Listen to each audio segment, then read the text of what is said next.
Okay, this is Katie Lund, and I'm interviewing Ruth Rosenbaum Nading at her home at 404 Rio Grande in Gunnison. Well, Ruth, you were born in Gunnison, right in the county? On a ranch between the old town of Iola and Powderhorn. Uh-huh. And it was called a Hilltop Ranch. And that was like 1912, right? 1912, uh-huh. And we raised cattle. Uh-huh.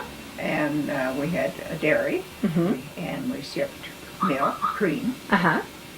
And, of course, had our own garden, our own food and everything like you do on a ranch. And cut hay, raised wheat, oats, and barley. And you were the youngest of 7, is that right? Mm-hmm. And were you the very, very youngest? I mean, were your siblings a lot older than you were, or just... No, I have a brother that's 2 years older than I am. A brother that's 2 years older than he is. And then there was about 18 months between the next children. Oh, okay. There were 7 children. Then the next one older was a sister, and then I had another sister about 18 months apart from her, and I had 2 brothers with just about 18 months, a little better between them. Oh my goodness, your mother must have been busy. She was busy, of course. You know, the older children took care of the younger children, and we all had our chores, and we all did part of the work, and all helped. But that was a pretty big family. Yeah, it was. So there were 2 boys, 2 girls, 2 boys, and then a girl. Oh my goodness. And your parents were Harry and Catherine Rosenbaum, is that correct? When did they come into the valley? Oh my, I couldn't tell you that for sure. My mother came from Canada. Her sister was running a boarding house at Spencer, and then she ran one out at Sargent's. Okay, and Spencer was a mining town? Yes, it was a mining town. Coal mining? No, I mean the gold mining? Well, there's gold, silver, but mostly the gold mining. Oh, okay, there's gold and silver, copper. Yeah. A lot of mines around the area. Right. I was thinking Vulcan was a gold mine. I bet Spencer was a gold mine too. Usually it was gold and silver and lead and together in those mines. Oh, okay. So she came to be with her sister? She came to help my sister, came from Canada. And I'm assuming that she probably met her husband at the mining camp, possibly, because he was a miner, and he was a blacksmith. He was a wonderful blacksmith, and he did the blacksmithing for several of the mining companies. Oh, even when your dad had the ranch, he did it? Or are you talking about your dad or your sister's husband? I'm talking about my father. Oh, yeah, right. That's what I thought. This is before he had the ranch, and also after he had the ranch, he did some blacksmithing for Vulcan. Oh. When the Vulcan mine was running. Right. He had a very well-equipped blacksmith shop, make anything we needed on the ranch. He heated a piece of iron and took the hammer and hammered it out and shaped it and built what you needed. Right. That's really handy, isn't it? Yeah. Yeah. Do you know when they got the homestead? No, I don't know, but I was born there, so it was before that. Yeah. Was it before they had other kids, or did they have some of the kids while he was still a minor? Well, they lived in several places. In fact, he worked on the Gunnison Tunnel between here and Montrose. Oh, yeah. And they lived at Cimarron. Oh, okay. So I'm trying to think. That would have been in the early 1900s. And they lived down on the Savoia, had a little ranch down on the Savoia Creek.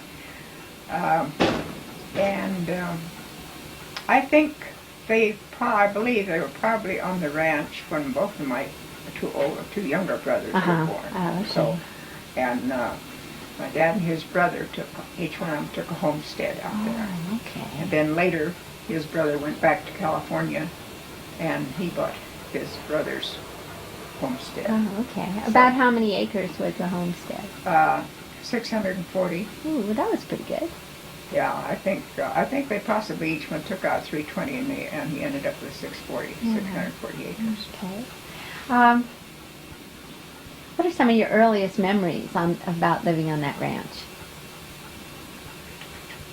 Well, of course, there was such a big family. You have a lot of work to do. You have your chores, but we didn't figure it as chores, you know. But we always had a good time because there was so many of us. We played games, and in the wintertime, my older brother made a sled, and we would, and he made skis, homemade skis. Oh, okay. And we would ski down the hills. There was some rolling hills just in one part of our property. And we got some of these lights that the railroad uses. We got some of those, and we'd put them along our route down the hill. And the neighbors would come and visit, and we'd ski and have sandwiches, or we'd do marshmallows or something over the fire. Oh, well, that's fun. And this sled that he made, we'd put as many of them. It was a small sled, but it was large for a hand sled.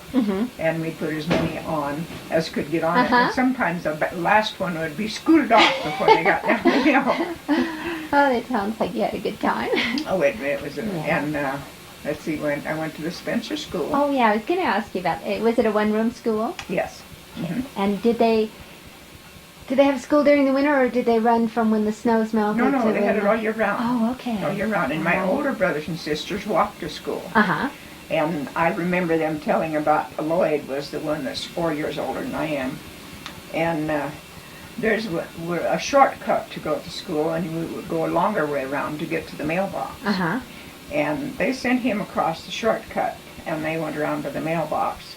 Probably my brother, one of the brothers, and my two sisters, I think, were going at that time. Anyway, when they caught up with him, he and a coyote was playing a game around a sage bush. I don't know whether the coyote would have attacked him or whether he was just playing, but anyway, they were playing hide and go seek around this sagebrush bush when they caught up with him. Oh, we had a lot of interesting experiences out there. Well, it was wild country, wasn't it?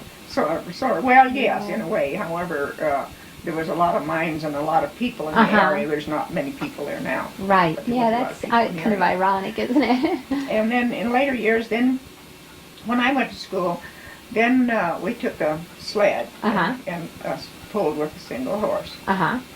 And about how far was the school? 3 miles. 3 miles, yeah, that's a long way for... And 6 miles round trip's a long way for kids to walk, really. And I, in the later years, my younger brother and I was the only ones going to school with Lloyd, 4 years older than I am. He started working out when he was 8 years old. He worked over in the Powderhorn Valley, and he'd lead a stacker horse in the fall and when they were putting up their crop. And he started working when he was 8 years old out for people in the Powderhorn. Then he, I imagine, as far as I know, he went through the 8th grade, but then he didn't go on to high school. And he was working away from home. So it was my brother 2 years older than I and myself, and my mother was running the ranch. My father died when I was about 8 years old. Oh, okay. And I lost my older brother 2 years after that. That was in 20, I think father died in 21, he was in 23. And he had burst appendix. They didn't have a hospital here. He was in a home up in Crested Butte. In early years, during the war, my older sister had the flu. Oh, I was going to ask you if the 1918 flu that went through this valley. And she broke her arm, so they took her by train to Salida to a hospital because they didn't have one here. And excuse me, was she the only one in your family that got the flu? No, she was the sickest one of them, it seemed like. But you all got it? Well, it seemed to go through the family. But when she broke her arm, they had to take her to have it set, take her to a hospital in Salida. And she had a steer that she broke to drive. And she put a collar and a harness on it, just like the horse. And hitched it to a sled. and it was about a mile and a half to the mailbox. Uh-huh. And we shipped our cream in big cans. And she'd put one of these cans on the sled and teach this steer to pull the sled like a horse. Well, it didn't mind very well. It just kept plodding along, and she'd try to get it to stop. So the can of cream fell off. So she had to carry that can of cream and catch up with him because she couldn't get him to stop. But those are a lot of the amusing things that we did today. You know, you have to go to a show or have to be entertained.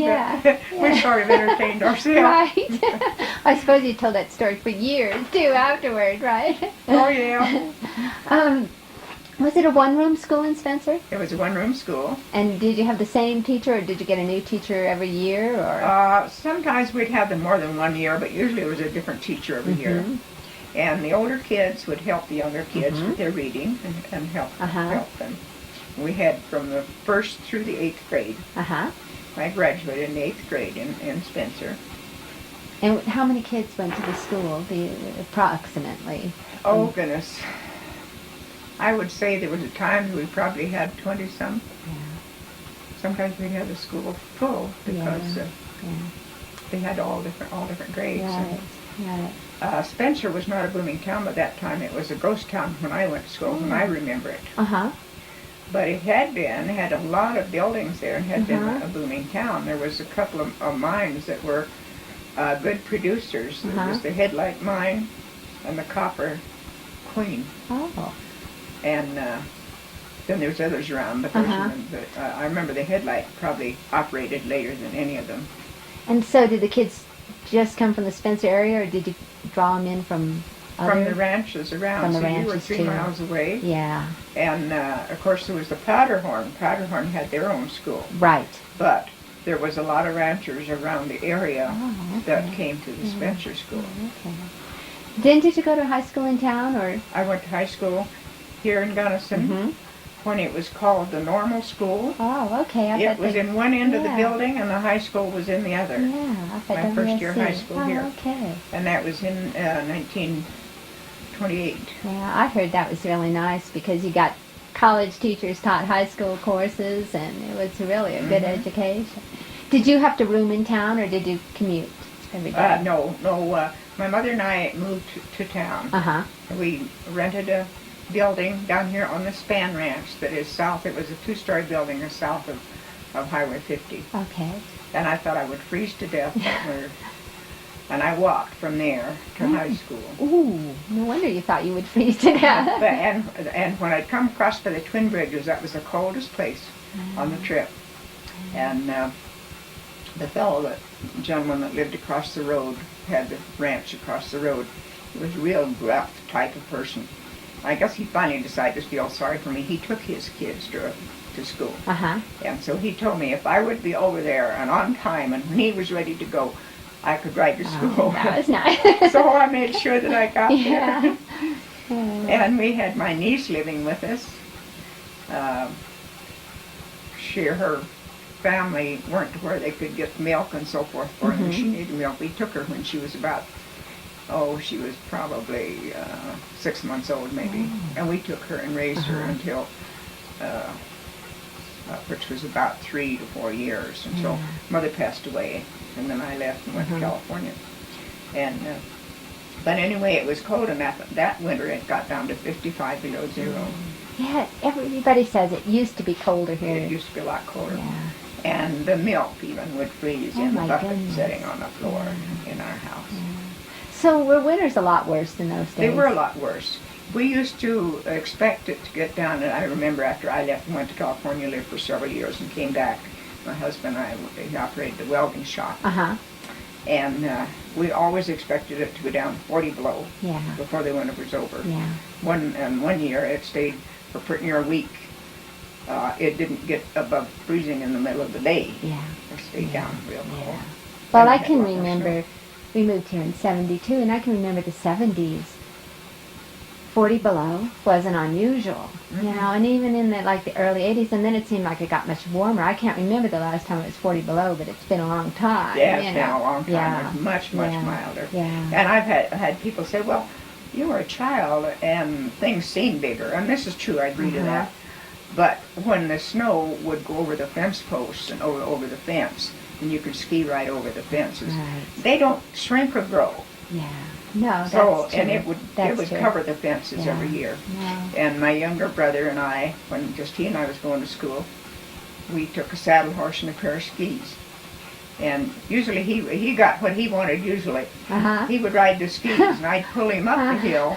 I'd fasten a rope to the saddle horn, toss it back to him, and ride the horse, and pull him up the hill. And then when I got to the top, turn him loose, and he'd ski down. One time, come down in Spencer, there was a house just right by the edge of the town there. And he pretty near skied right through the house. He just barely missed it. And then for fun, we used to go out and ski down the hill at recess. Oh, well, that was nice. There was a hill right behind the school. Yeah, well, and that was recess, nice. We'd go down and ski through that. Yeah. A lot different entertainment than we had today. That's true, huh? Did you read a lot? Well, quite a bit. When you had time, right? I didn't have too much time at home. Yeah. We always seemed like we always had something to do. Yeah, right. On a ranch, you always had something to do. Right. The last year, Mother and I, my brother Arthur, the youngest, had gone to work out, and we were milking 18 head of cows, and you had the horses and the cows and the pigs to feed. And one year, the teacher stayed with us, and so I would drive a team on a sled to school, and she would ride. And one time I was right near our mailbox. It was right by a hill where there was kind of a cliff of rocks. You could cut across and not go by the mailbox, or you could just make a circle and go by it. And normally we'd cut across, we'd go by on the road to Spencer. We'd have to cross, we crossed that, the road to Spencer, crossed the one between here and Powderhorn. Oh, okay. And I wanted to go around to the mailbox because I had a can of cream. And the team that I had didn't want to go around. They wanted to go across. So I decided to work them over a little bit with the end of the lines because I wanted to go where I wanted to go. And they started rearing and floundering in the snow, and then got down to where there's snow. They got their knees down so deep they had snow on top of their knees. They couldn't get their front feet out. So I'd get out and shovel them out. I decided to let them go. And I had a blanket that I'd put up over my head. And I never had to look ahead. We'd always meet the mailman coming from Powderhorn. And whenever the team would meet the mailman, they'd turn out all by themselves. So I'd pull that blanket up over my head and hold on to the lines.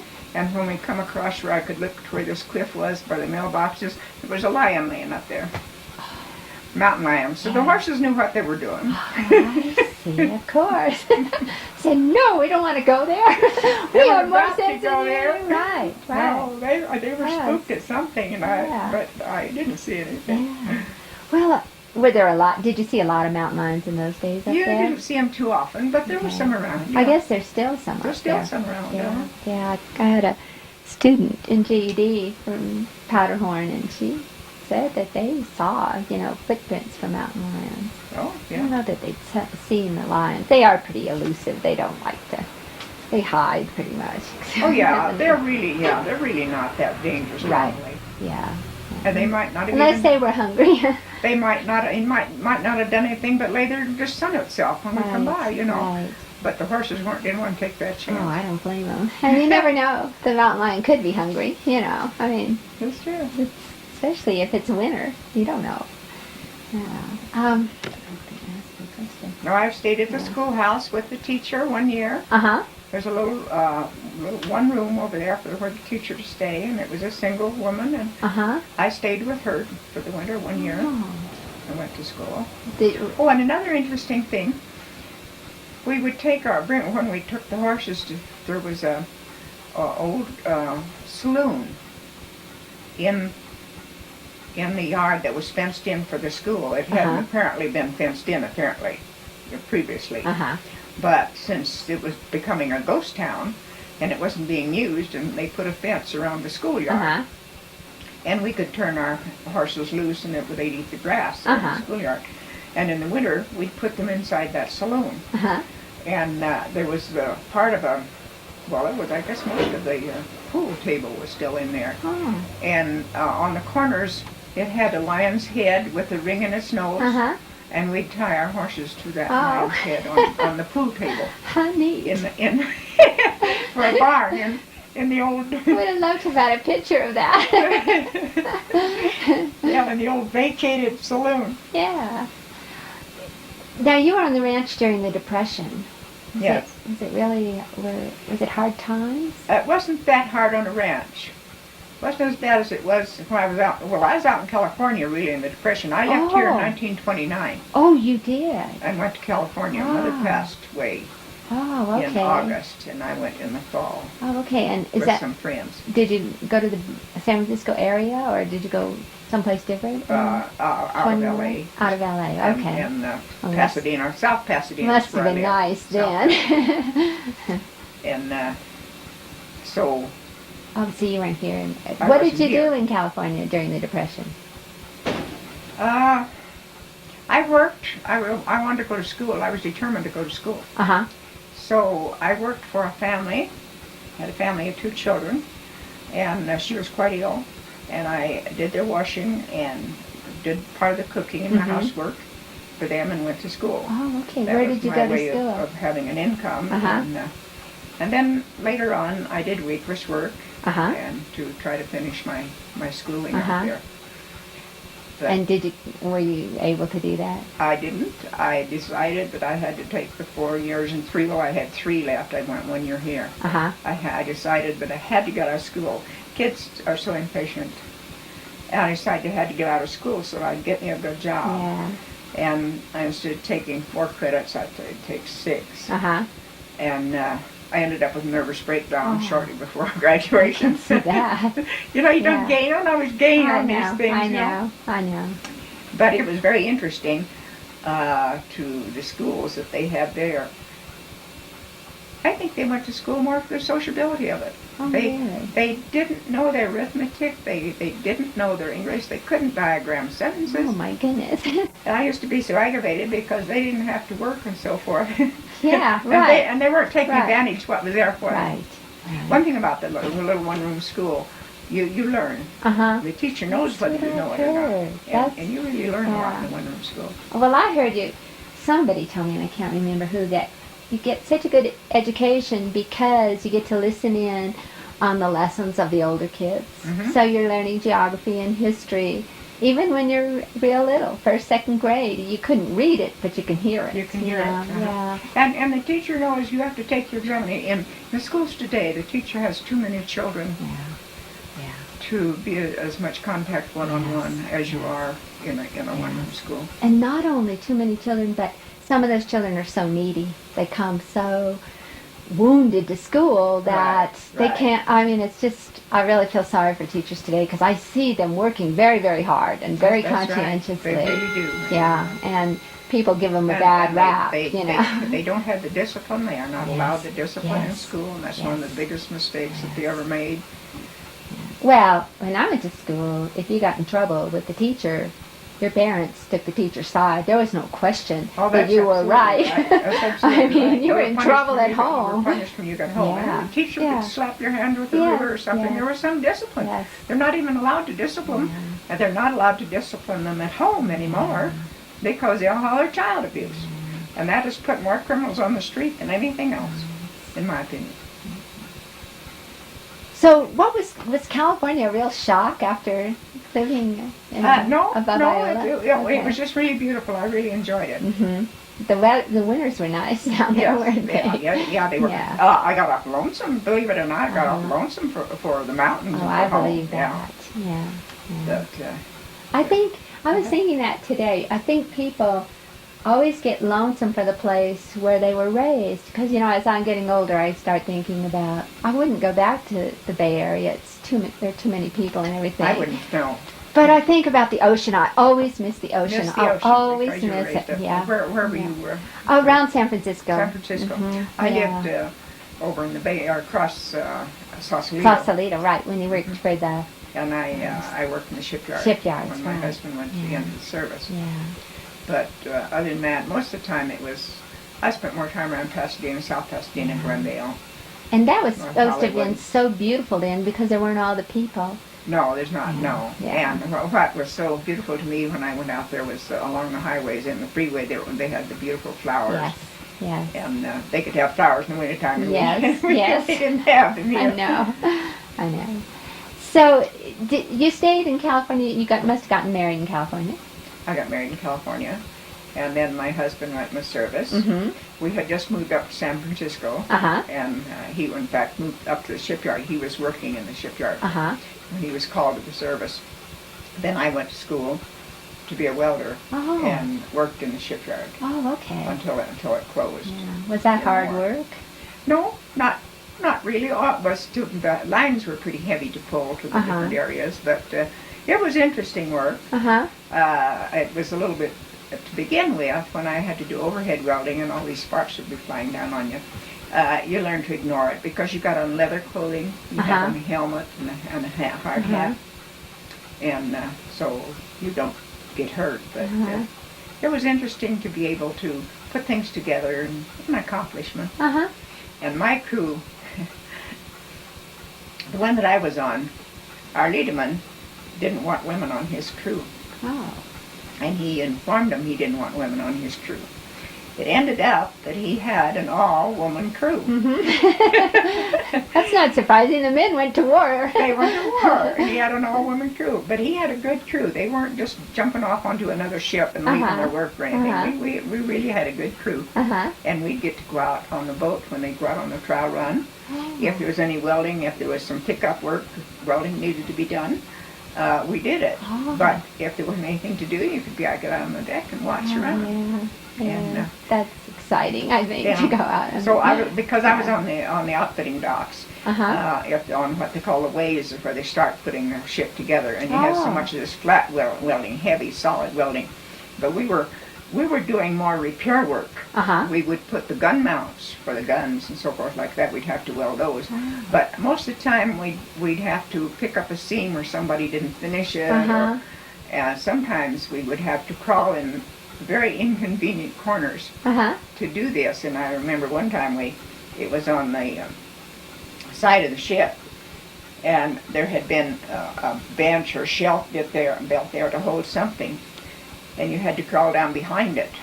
And so my foreman, I would lean over that and crawl down and lay on that and lean over, and he'd hand me the welding rod and hold me to keep me from falling on down to weld. We had the places that had been missed, and they would be hard to get to. Under the catwalk, you'd have to crawl under those sometimes. But it was interesting. That was more interesting than just that solid welding hour after hour. Sure. And one place there was a colored fellow and I that was sent under the floor down in the engine room to do some welding. And you go through a sort of an oval opening that you just crawl through. And we had to go through one room this way, into another room this way, and then we had to weld behind a piece of equipment. And you'd have to take a mirror and put it behind there and weld behind this piece of equipment. And some of the big shots decided they'd give it a hydro test. In other words, see if anything leaked. And they turned the water on, and the water started coming in. And we had to crawl through two of these openings before we could get out. So I said, well, we're just going to keep calm. We'll just keep calm. And we could make it. So we crawled through. By the time we got to where we could get out, the water was up to our chin. And you'd hold your head up, the water was up to our chin. And we had to crawl out. Somebody was pretty mad about that time. They really got balled out. Oh, I would think so. I mean, that was really dangerous. Well, if we had... you could have drowned. You could have. You could have just got excited. And, but when you're in a position like that, it's strange how you can keep yourself in control. Yeah, especially if it's probably real dark and claustrophobic anyway, right? I mean, because as you're crawling through those things. No, that didn't bother. But some people couldn't do that. Yeah. Some people couldn't do that. And I was working with a colored lady. She was a lovely lady. and a little heavy set. She was strong as she could be, but she couldn't crawl under the catwalks. Yeah. And we worked together, and she said, "I'll pull the lines, and you weld." And I said, "Okay." So she would, whenever I'd go to work, she'd have all the lines pulled, and I'd get to crawl into the small place, because that time I only weighed about 100 pounds.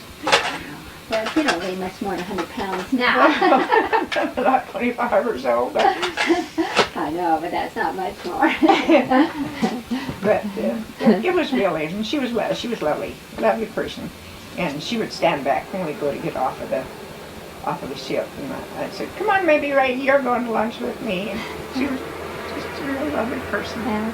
Was she from the South? Did she come out from the South? I don't know what her background was, or didn't ask or inquire. To me, she was just another human being, you know. Right. Yeah. And I didn't. We had been raised. I've been raised here in Gunnison. We had very few colored people here in Gunnison. Right. And there was a family here that was accepted like anybody else. They played at dances. We danced with the sons when they played. And I didn't have the feeling that some people had developed toward colored people, which is a pitiful thing, but it has happened. But, yeah, it has. And well, I went to high school in Richmond, where Richmond is, right across.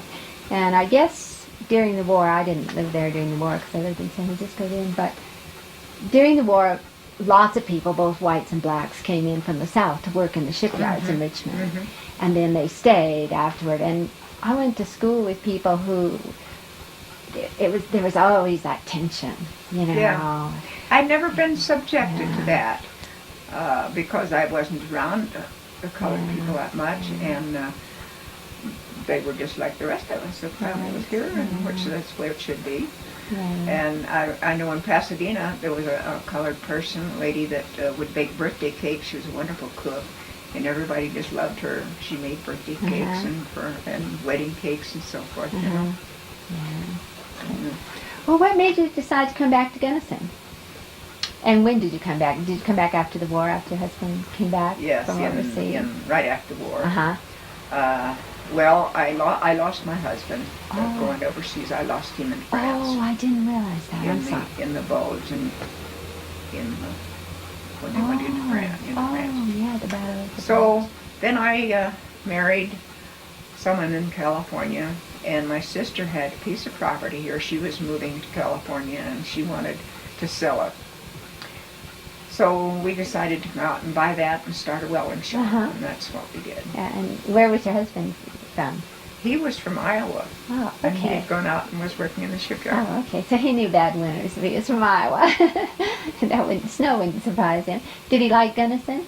Oh, yes. Yeah. Both liked it here, and I still like it here. I like to get out in the hills, ride in the hills, go with the four-wheelers. You can still get out in Gunnison. I don't know of any place that I visited or been, that I would rather spend 12 months out of the year if you need to be year-round. Right. But I would like to stay like it in Gunnison. I think it's much better than a lot of other places. They're fine to go for a while. Yeah. Well, I like the change of seasons.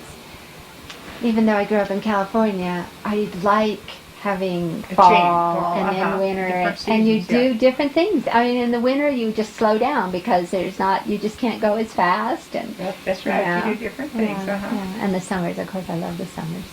And the spring too. We may have cold weather, but it's a dry weather. You don't feel it like you do a lot of places. No, you don't. And you can shovel the snow, but you can't control the water for floods and the winds and so forth. Yeah, and we complain we get a little wind here. Well, it's getting worse over here, and I don't like it. Is that right? That's okay, right. I know. I don't like the wind either. We used to have March would be a windy month. I hated March because it was a windy, blizzardy month. Right. But anymore, sometimes Marches are better than April. Yeah. Seems like we're getting more wind all the time. I think our weather is gradually moving westward or something. Maybe it is. It's this year we didn't get any rain in April.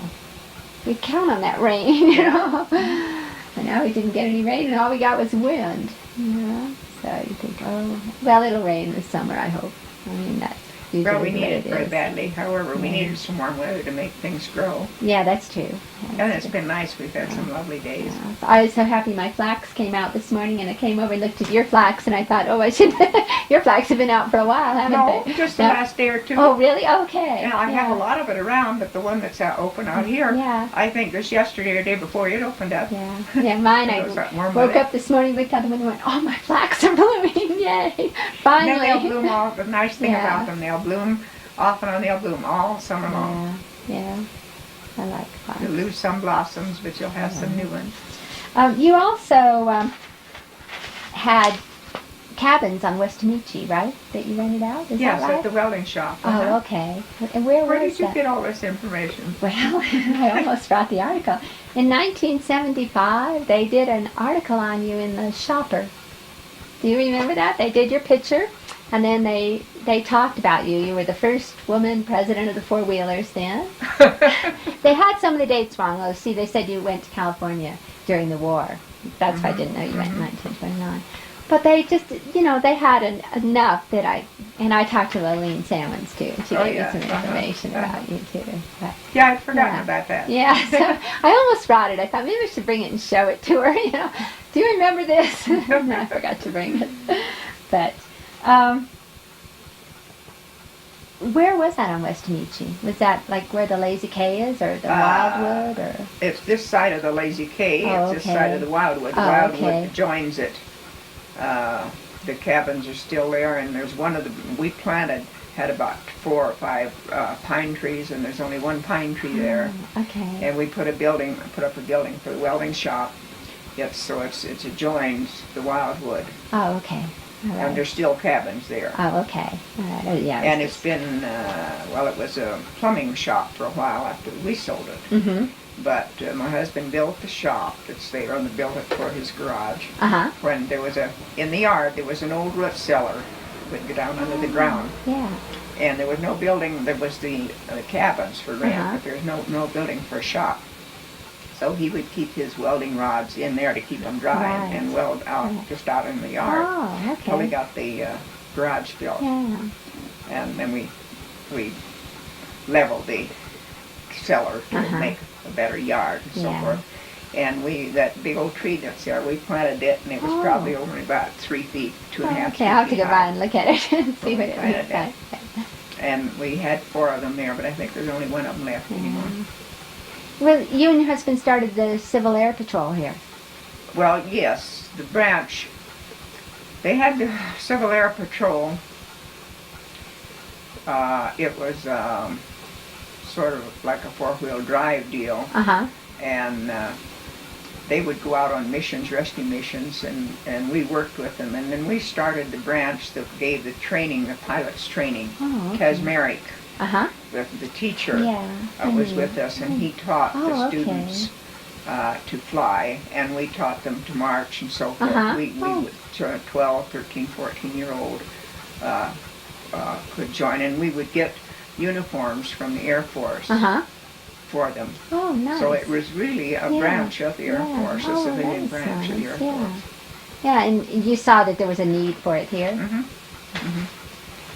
So they really had the 2 units here. Mhm. We went out on rescue missions also. Oh, that's what I was wondering. But yes, if that was- and I've been out flying on lots of missions to hunt Yeah. for down planes or lost people. Right, that's what I was wondering. Was that one reason you started it? Was because there was always that need out here. And McDonough, Danny McDonough, was one of our students, Oh. and his one of the kids that went to school was very small, and I made a uniform over for him. There's the people that used to have the water softener here, Oh, yeah. Pelican's water Yeah, softener. yeah. Their youngest boy, and most of them you could find small or big, or they wear them a little bit Uh-huh. big, but nothing could ever fit him. So I made a uniform over that fit him, and he looked so cute. He was he just loved that. Yeah. It was really interesting, that the children are real interesting to work with. Well, they weren't children; they were. Yeah, teenagers. Yeah, teenagers, Yeah, uh-huh. yeah. And teenagers need they need some structure. They need something to do so many Yeah, they do. times. Yeah, they do. Otherwise, they get in trouble.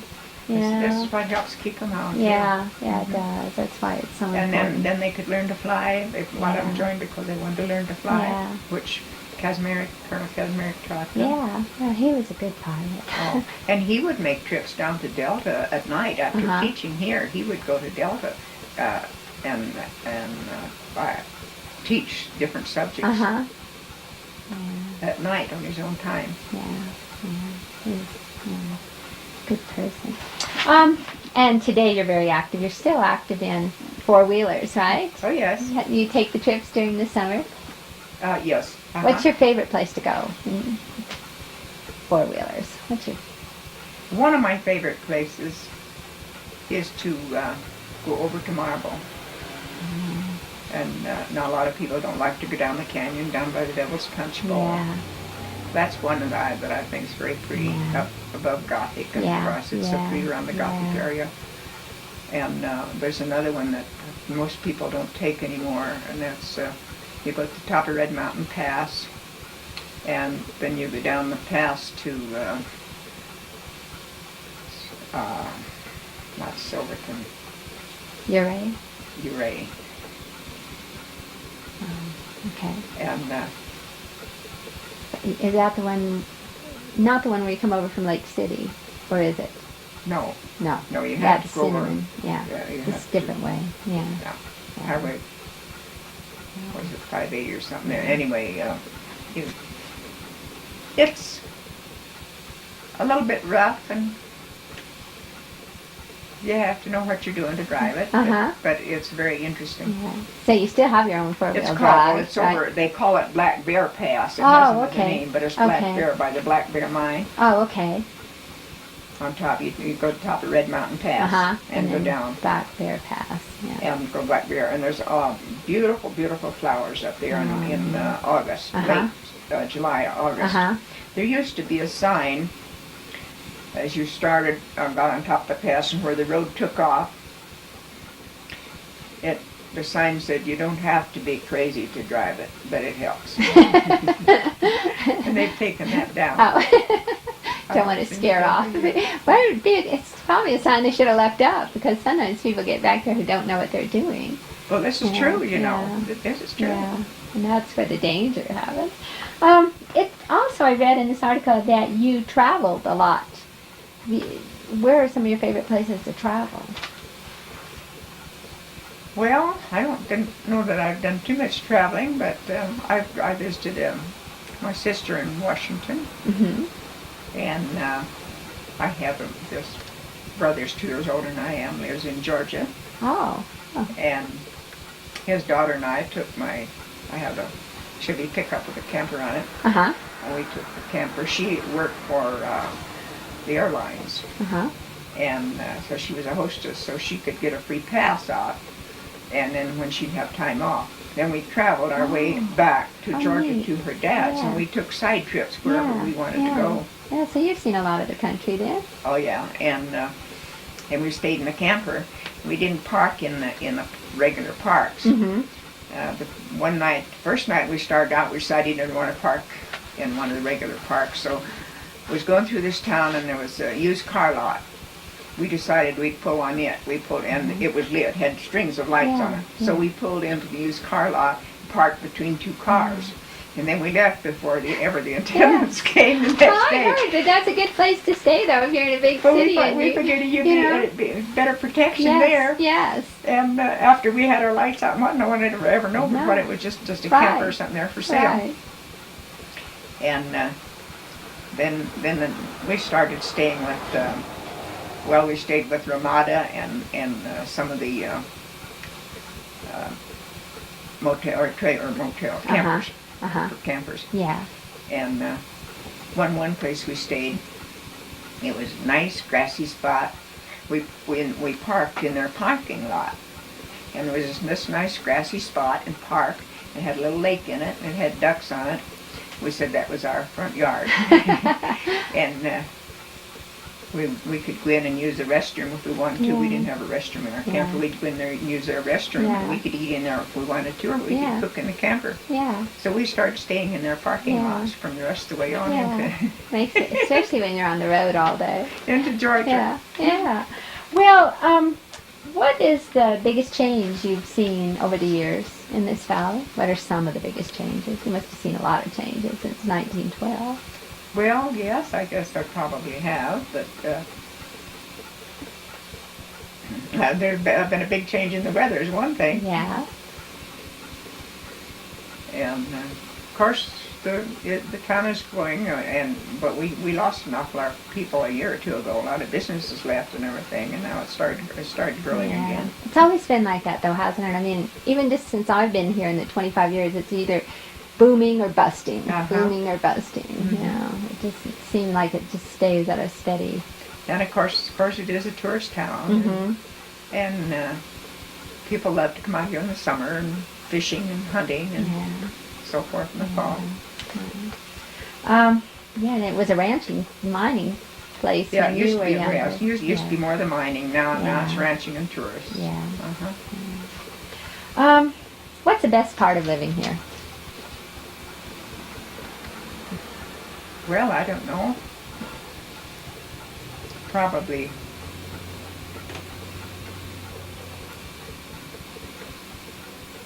Well, of course, for me, I suppose it's because I like to get out in the hills, and there you can go any direction from Gunnison, and find beautiful country, fishing if you want, see wild animals, and Within a half hour or less. any direction you want to go from here. That's what I like too. Yeah. I think that's probably. You want to be alone? You want to have solitude? It's only like 15 minutes to a half hour away, you know? Yeah, that's right. Yeah. And that's what, it really makes a difference. I mean, I can remember complaining because we went hiking and saw two people, you know. It's really spoiled, especially for someone who comes from California.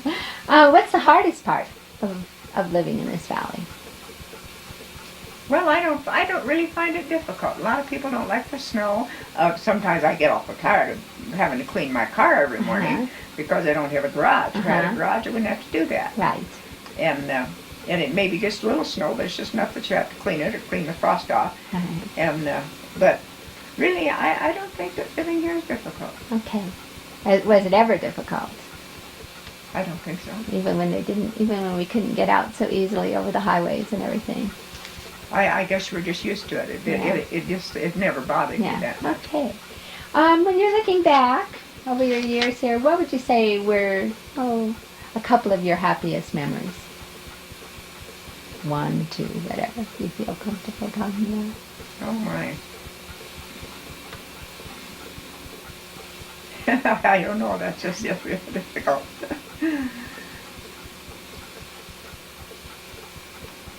Because I do a lot of things I like to do. I bowl and I enjoy that. It sounds like you've been active all your life. You're 84, is that right?